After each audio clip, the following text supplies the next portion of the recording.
ছাত্ৰ-ছাত্ৰীসকল তোমালোকৰ পঢ়া শুনা কেনে চলি আছে মানে ইলেকশ্যনৰ কাৰণে কেইদিনমান ধৰি আমাৰ ঘৰত আলহী আছিলে যাৰ কাৰণে ৰেগুলাৰ ভিডিঅ'বোৰ আপলোড দিয়া হোৱা নাছিলে আৰু তোমালোক সকলোৱে সেবাৰ পৰা অহা যিখন নোটিছ সেই নোটিছটোৰ ওপৰত গম পাইছে চাগে কাৰণ এইবাৰ তোমালোকৰ পৰীক্ষা বহুত টান হ'বলৈ গৈ আছে আগৰ দৰে পঢ়িলে নহ'ব আৰু গণিতৰ ক্ষেত্ৰতো আৰু টান কৰি দিছে গণিত আৰু বিজ্ঞানৰ ক্ষেত্ৰত ডাইৰেক্ট কিতাপৰ পৰা কোৱেশ্চন কমন নাহেই কি বুলি কৈছে যে যিমানখিনি তোমালোকৰ কনসেপ্ট ক্লিয়াৰ থাকিব সেই কনসেপ্টৰ ওপৰতহে কোৱেশ্চন আহিব অৰ্থাৎ যিসকলে 2025ত মেট্ৰিক দিবা আগৰ তুলনাত এবাৰ বহুত টান হ'ব গতি তোমালোকে ভালদৰে পঢ়িব লাগিব তোমালোকে কনসেপ্টখিনি ক্লিয়াৰ কৰিবা ঠিক আছে কাৰণ কনসেপ্ট ক্লিয়াৰ থাকিলে তোমালোকৰ টেনচন নাই কাৰণ এবাৰ কিতাপৰ পৰা ডাইৰেক্টলি কমন নাহে আগত যেনেকৈ উদাহৰণৰ পৰা ডাইৰেক্ট কোৱেশ্চন আহি গৈছিল এক্সাৰসাইজৰ পৰা ডাইৰেক্ট কোৱেশ্চন আহি গৈছিল এটা দুটা আহিব পাৰে কিন্তু এবাৰ কি হ'ব কনসেপ্টৰ ওপৰতহে কোৱেশ্চন আহিব সেইকাৰণে তোমালোকে কনসেপ্ট ক্লিয়াৰ কৰা দশম শ্ৰেণী গণিতৰ সকলো সমাধান আমাৰ এইটো ইউটিউব চেনেলত কৰি দিয়া হৈছে প্ৰতিটো অধ্যায়ৰ প্ৰতিটো অনুশীলনীৰ সমাধান চেপ্টাৰ ওয়াইজ কৰি দিয়া হৈছে তোমালোকে চাব পাৰিবা আৰু এনেকুৱা নহয় যে আমাৰ চেনেলত কোৱেশ্চনবোৰ ডাইৰেক্ট সমাধান কৰি দিয়া হৈছে গোটেইখিনি কনসেপ্ট ক্লিয়াৰ কৰিহে তোমালোকক কৰি দিয়া হৈছে গতিকে তোমালোকে আমাৰ চেনেলৰ পৰা পঢ়িলে অনুশীলনীৰ সমাধানবোৰ যেতিয়া কৰিবা গোটেই কনসেপ্ট তোমালোকৰ ক্লিয়াৰ হৈ যাব কনসেপ্ট ক্লিয়াৰ হৈ গ'লে তোমালোকে অনুশীলনীবোৰ যিমান প্ৰেক্টিছ কৰিবা ৰিভাইজ কৰিবা তেতিয়াহ'লে তোমালোকক কোৱেশ্চন বনাই দিলেও তোমালোকে কনসেপ্ট ক্লিয়াৰ থাকিলে পাৰি যাবা এবাৰ নোটিছখনত কি বুলি কৈছে চোৱা আৰু এই নোটিছখন তোমালোকে সেবাৰ অফিচিয়েল ৱেবছাইটত পাই যাবা চোৱা ইয়াত 1 নম্বৰ যেটো কৈছে এটো তোমালোকৰ এবাৰৰ কাৰণে প্ৰয়োজন নহয় এটো 2025 আৰু 26 বৰ্ষৰ বাবেহে তো এটো এবাৰ নাছালে হ'ব 2 নম্বৰটোত কি বুলি কৈছে the practical marks of all vocational subject artificial intelligence and robotics German designing woodcraft music dance yoga and physical education fine arts home science weaving and textile design and all subjects under NSQF shall be 50% of the academic session 2024-25 মানে 2024-25 বৰ্ষৰ বাবে এই যিগিটা সাবজেক্টৰ কথা ইয়াত উল্লেখ কৰিছে এই subject বিলাকত কি বুলি কৈছে 50% মাৰ্ক কি থাকিব প্ৰেক্টিকেল থাকিব তাৰপিছত 3 নম্বৰটোত কি বুলি কৈছে the practical marks of computer science and commerce will be 30% as before মানে আগৰ দৰে কি বুলি কৈছে এই কম্পিউটাৰ সায়েন্স আৰু কমাৰ্চ ইয়াত কি বুলি কৈছে 30% প্ৰেক্টিকেল মাৰ্ক থাকিব মানে 2 নম্বৰটো যিগিটা সাবজেক্ট উল্লেখ কৰিছে হেবিলাকত 50% মাৰ্ক থাকিব আৰু 3 নম্বৰটো যি দুটা সাবজেক্ট উল্লেখ কৰিছে হেইটোত আগৰ দৰে 30% মাৰ্ক থাকিব 4 নম্বৰটো কি বুলি কৈছে the district level internal examination committee will conduct the practical exam for all the subject এই যিখিনি সাবজেক্ট ইয়াত উল্লেখ কৰিছে এই সাবজেক্ট বিলাকৰ ওপৰত প্ৰেক্টিকেল এক্সামটো কোনে ল'ব বুলি কৈছে ডিস্ট্ৰিক্ট লেভেল এক্সামিনেশন কমিটিয়ে ল'ব বুলি কৈছে for both classes 9 and also final board examination of class 10 2025 the system of taking practical exam at the central level is abolished মানে ইয়াত কি বুলি কৈছে যে এই যিখিনি সাবজেক্ট ইয়াত উল্লেখ কৰিছে এই সাবজেক্ট বিলাকৰ ওপৰত আগতে কি বুলি কৈছিল সেন্ট্ৰাল লেভেল কমিটিয়ে এক্সাম বিলাক লৈছিল কিন্তু এইবাৰ সেন্ট্ৰাল লেভেলে নলয় এইবাৰ কি বুলি কৈছে ডিস্ট্ৰিক্ট লেভেলে ল'ব বুলি কৈছে গতিকে এইবাৰ অলপ আগৰ তুলনাত অলপ হলেও টান হ'ব যেহেতু সেন্ট্ৰাল লেভেলত নলয় ডিস্ট্ৰিক্ট লেভেলত ল'ব এবাৰ আহিল 5 নম্বৰটো 5 নম্বৰ শৰ্তটোহে আমাৰ কাৰণে বেছিকৈ ইম্পৰ্টেন্ট ইয়াত কি বুলি কৈছে যে student have to secure pass mark in both MCQ and descriptive question separately 50% of internal assessment mark will be added with the mark secure of MCQ remaining 50% with the mark secure in descriptive questions in that case pass mark MCQ portion shall be 13 pass mark for IA in MCQ shall be 2 and similar for descriptive question portion also নোটিছখনত উল্লেখ কৰা 5 number শৰ্তটোত কি কৈছে তোমালোকক maths সাবজেক্টৰ দ্বাৰা বুজাই দি আছো যেহেতু মই ম্যাথছ ক্লাছে লও তোমালোকৰ বাকি সাবজেক্ট বিলাকৰ কাৰণে একেই সো ইয়াত তোমালোকৰ টোটাল মাৰ্কস কিমান থাকে 100 ঠিক আছে এটা 100 ৰ ভিতৰত আমি কিমান পালে পাস হয় পাস মাৰ্ক হৈ গ'ল আমাৰ 30 পাব লাগে এটা সো মাৰ্কখিনি তোমালোকে ভালদৰে বুজি লোৱা টোটাল মাৰ্ক 100 কেনেকৈ হয় তোমালোকৰ ইন্টাৰনেল এসেসমেন্ট কিমান থাকে 10 মাৰ্কস যেটো তোমালোকৰ স্কুলৰ পৰা দিয়ে তাৰপিছত কোৱেশ্চন পেপাৰখনত তোমালোকৰ এমসিকিউ থাকিব 50% অৰ্থাৎ 45 মাৰ্কস আৰু লং এনসাৰ টাইপৰ কোৱেশ্চন থাকিব তোমালোকৰ কিমান 45 মাৰ্কস তেতিয়ালে টোটাল কিমান হৈ গ'ল 100 পাস মাৰ্কটো বুজি লোৱা তোমালোকে ইন্টাৰনেল এসেসমেন্টত কিমান পাব লাগে 3 পাব লাগে আৰু এমসিকিউ আৰু 45 মিলি কিমান পাব লাগে 27 পাব লাগে তেতিয়ালে কিমান হৈ যায় 30 অৰ্থাৎ 100 ৰ ভিতৰত 30 পালে তোমালোকৰ পাস হৈ যায় তো এইটো আছিল আগৰ সিস্টেম কিন্তু এইবাৰ এই সিস্টেম নহয় এই সিস্টেম চেঞ্জ কৰি দিয়া হৈছে 2025 বৰ্ষত যিসকলে এসএসএলসি দিবা তোমালোকৰ কাৰণে পাসিং মাৰ্ক সিস্টেমটো অলপ চেঞ্জ কৰি দিয়া হৈছে তোমালোকৰ দুখন পেপাৰ থাকে এমসিকিউ আৰু লং এনসাৰ টাইপৰ কোৱেশ্চন সলভ কৰাৰ কাৰণে দুখন পেপাৰ এতে এমসিকিউ তোমালোকে 45 ৰ ভিতৰত তোমালোকে এবাৰ 13 পাবই লাগিব 13 পালেহে তোমালোকে এবাৰ পাস কৰিবা এমসিকিউ টাইপৰ কোৱেশ্চন পেপাৰটোত ঠিক আছে আৰু লং এনসাৰ টাইপৰ কোৱেশ্চন পেপাৰটোত তোমালোকে এবাৰ কিমান পাব লাগিব লং এনসাৰ টাইপৰ কুৱেশ্যন পেপাৰটোত সেই একেই 13 পাবই লাগিব এবাৰ তোমালোকৰ মনত কুৱেশ্যন আহিছে না যে স্কুলৰ পৰা যিটো 10 নম্বৰ দিয়ে এই 10 নম্বৰটো ক'ত যাব এই 10 নম্বৰটোৰ পৰা তোমালোকক স্কুলত 4 5 6 এনেকৈ দিয়ে ধৰা তোমালোকে 4 পাইছা ঠিক আছে তো নোটিছখনত কি উল্লেখ কৰিছে তোমালোকে যে 4 পাইছা ধৰি লোৱা 4 পাইছা তোমালোকে আইএ ঠিক আছে স্কুলৰ পৰা 4 পাইছা এই 4 নম্বৰটোক দুটা ভাগত ভাগ কৰা হ'ব ঠিক আছে 50% কৰি ভাগ কৰি দিয়া হ'ব তো তোমালোকে 50% মানে কি 2 এই 2 নম্বৰটো যাব তোমালোকৰ এমসিকিউৰ লগত এমসিকিউৰ লগত 2 নম্বৰটো যোগ হ'ব ঠিক আছে আৰু এই 2 নম্বৰটো তোমালোকৰ কি হ'ব লং এনসাৰ টাইপৰ লগত 2 নম্বৰ যোগ হ'ব ঠিক আছে তো 13 + 2 কিমান হ'ব 15 13 + 2 কিমান হ'ব 15 তেতিয়াহ'লে তোমালোকৰ টোটাল কিমান হৈ গ'ল টোটাল হৈ গ'ল 30 পাই গৈছে তোমালোকে পাছ কৰি গৈছা এবাৰ বুজিলা এমসিকিউ টাইপৰ কুৱেশ্যন পেপাৰটো তোমালোকে এক্সট্ৰাকৈ পাছ কৰিব লাগিব মানে 13 পাবই লাগিব আৰু লং এনসাৰ টাইপৰ কুৱেশ্যনটো তোমালোকেও সেই একেই 13 পাবই লাগিব তোমালোকে নাভাবিবা যে এইফালে মই 2 পাইছো এইফালে 11 পালে 11 2 13 হৈ যাব নহব এতিয়া চোৱা এই 2 নম্বৰটো বাদ দি এক্সট্ৰাকৈ এমসিকিউ পেপাৰখনত তোমালোকে 13 পাবই লাগিব 13 ৰ ওপৰত পাব পাৰা 13 ৰ তলত পালে ফেল আৰু লং এনসাৰটো তোমালোকে 13 পাবই লাগিব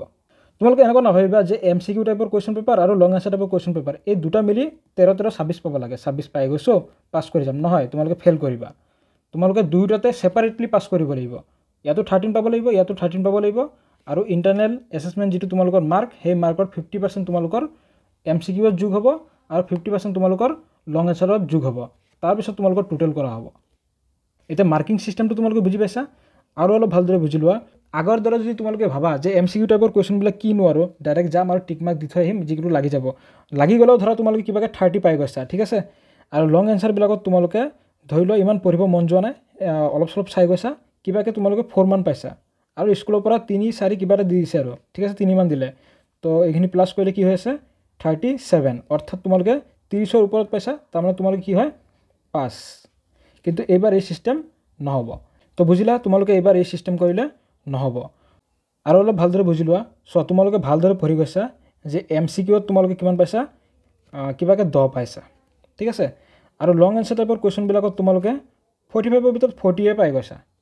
আৰু স্কুলৰ পৰা তোমালোকক 10 ৰ ভিতৰত 6 দিলে তো 6 ৰ পৰা 50% কৰা 3 তো এই 3 ইয়াৰ লগত যোগ হ'ব এই 3 ইয়াৰ লগত যোগ হ'ব তো 10 + 3 13 40 + 3 43 তো টোটাল কিমান হ'ব 56 সো তোমালোকে ইমান কষ্ট কৰিও 56 পাইছা মানে 30 ৰ ওপৰত পাইছা 30 ৰ ওপৰত পালেও তোমালোকে এবাৰ কি হ'ব ফেল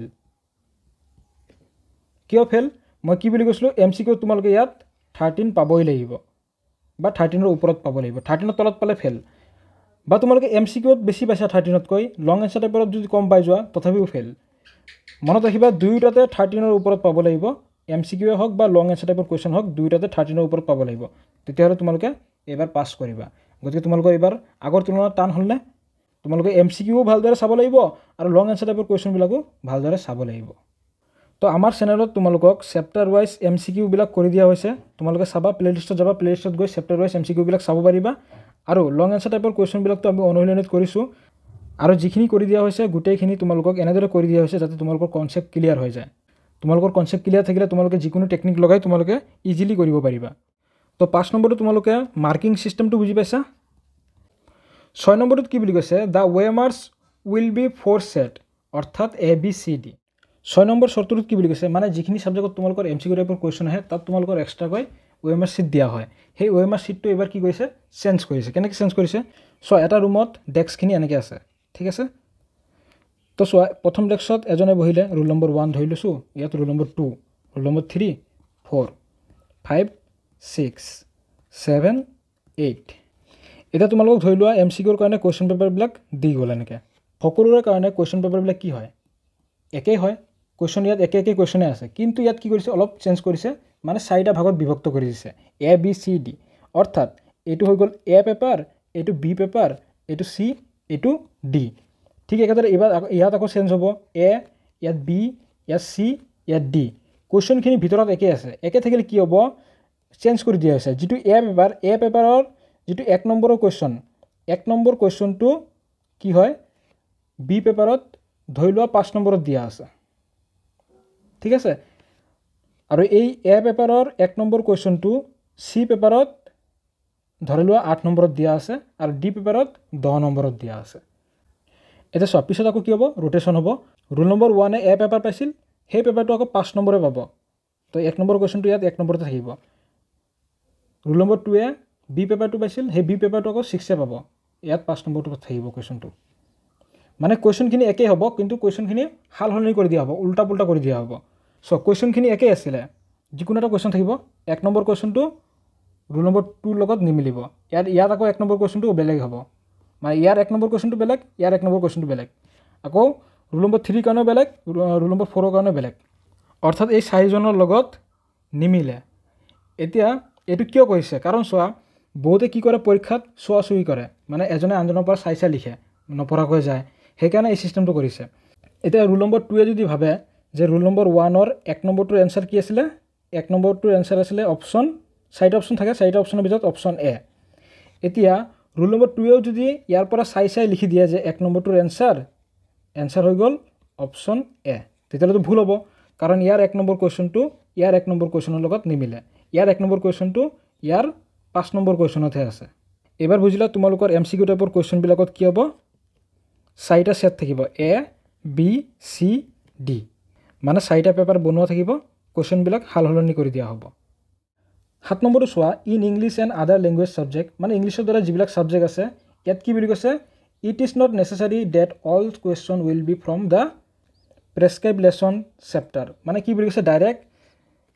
মানে ইংলিছৰ দ্বাৰা যিবিলাক ছাবজেক্ট আছে, এই ছাবজেক্টবিলাকত যিবিলাক কুৱেশ্যন আহিব, নেচেচাৰী নহয় যে তোমালোকে কিতাপৰ পৰা যিখিনি চাই গৈছা সেইখিনিয়ে আহিব।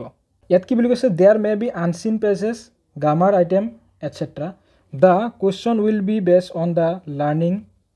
Outcome of the subject. মানে কি হ'ব, ইয়াত কিছুমান তোমালোকক পেজেছ দি দিব, তাৰ পৰা তোমালোকে পঢ়ি লৈ এনচাৰবিলাক উলিয়াব লাগিব, ঠিক আছে, ডাইৰেক্ট কিতাপৰ পৰা নিদিয়ে।